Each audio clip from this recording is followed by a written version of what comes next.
आइए मित्रों, आप इस वीडियो में देखेंगे सुनेंगे एकादशी की रात्रि में श्री हरि के समीप जागरण का महत्व। सब धर्मों के ज्ञाता, वेद और शास्त्रों के अर्थ ज्ञान में पारंगत, सबके हृदय में रमण करने वाले, श्री विष्णु के तत्व को जानने वाले तथा भगवत परायण प्रहलाद जी सब सुखपूर्वक बैठे हुए थे। उस समय उनके समीप स्वधर्म का पालन करने वाले महर्षि कुछ पूछने के लिए आए।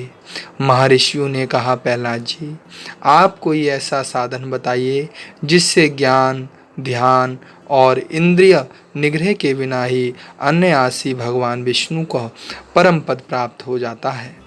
अनेक उनके ऐसा कहने पर संपूर्ण लोकों के हित के लिए उदत रहने वाले विष्णु भक्त महाभाग प्रहलाद जी ने संक्षेप में इस प्रकार कहा, महर्षियों, जो 18 पुराणों का सार से भी सार तत्व है, जिसे कार्तिकेय जी ने पूछने पर भगवान शंकर ने उन्हें बताया था, उसका वर्णन करता हूँ। सुनिए।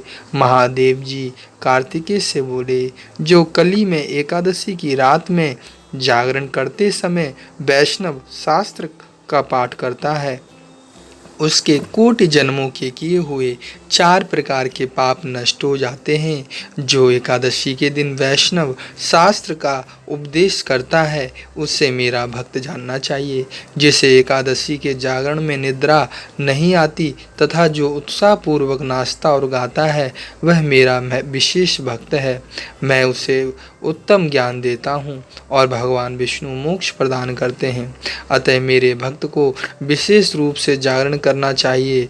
जो भगवान विष्णु से बैर करते हैं, उन्हें पाखंडी जानना चाहिए। जो एकादशी को जागरण करते और गाते हैं, उन्हें आधे निमेष में अग्निहोष्ट तथा अतिरात्र यज्ञ के समान फल प्राप्त होता है। जो रात्रि जागरण में बारंबार भगवान विष्णु के मुखारविंद का दर्शन करते हैं, उनको भी वही फल प्राप्त होता है।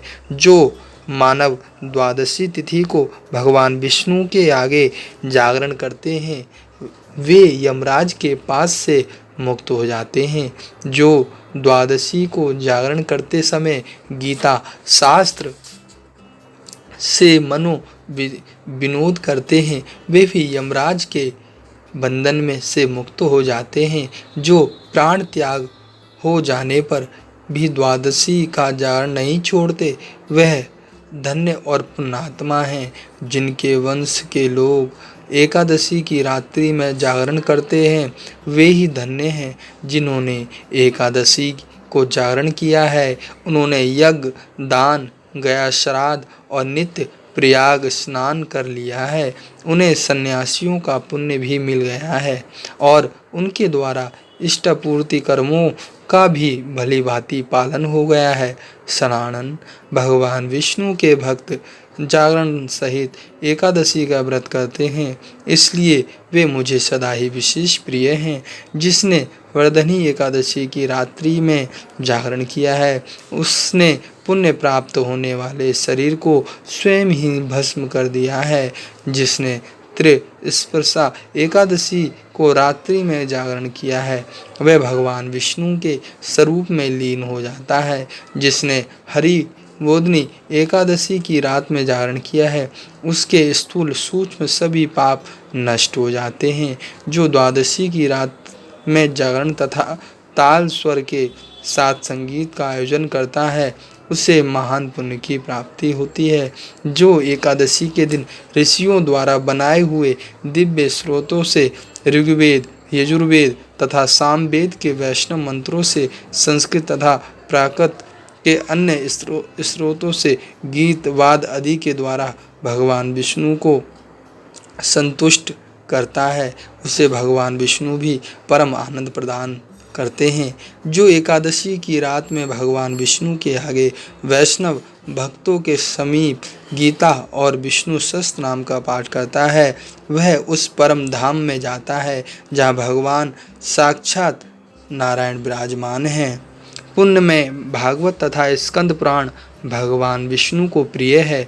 मथुरा और ब्रज में भगवान विष्णु के बालचरित का जो वर्णन किया गया है, उसे जो एकादशी की रात में भगवान केशव का पूजन करके पढ़ता है, उसका पुण्य कितना है ये मैं भी नहीं जानता। कदाचित भगवान विष्णु जानते हों। बेटा, भगवान के समीप गीत नृत्य तथा स्रोत पाठ आदि जो फल होता है, वही कली में श्री हरि के समीप जागरण करते समय विष्णु सहस्त्रनाम, गीता तथा श्रीमद् भागवत का पाठ करने से सहस्त्र गुना होकर मिलता है।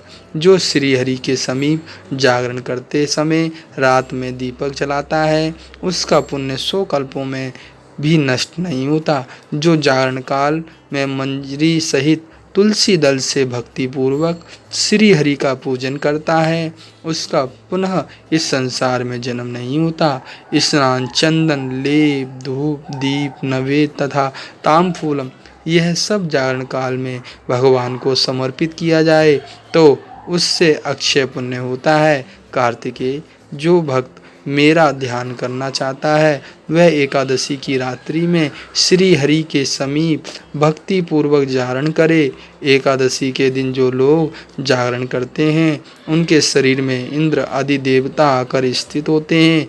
जो जागरण काल में महाभारत का पाठ करते हैं, वे उस परम धाम में जाते हैं जहाँ सन्यासी महात्मा जाया करते हैं। जो उस समय श्री रामचंद्र जी का चरित 10 खंड बद पढ़ते हैं, वे योग वेताओं की गति को प्राप्त होते हैं। जिन्होंने श्री हरि के समीप जागरण किया है, उन्होंने चारों वेदों का स्वाध्याय, देवताओं का पूजन, यज्ञों का अनुष्ठान तथा सब तीर्थों में स्नान कर लिया है। श्री कृष्ण से बढ़कर कोई देवता नहीं है और एकादशी व्रत के समान दूसरा कोई व्रत नहीं है। जहाँ भागवत शास्त्र है, भगवान विष्णु के लिए जहाँ जागरण किया जाता है और जहाँ सालग्राम शिला स्थित होती है, वहाँ साक्षात भगवान विष्णु ही उपस्थित होते हैं। श्री हरि अर्पणाय अस्तु।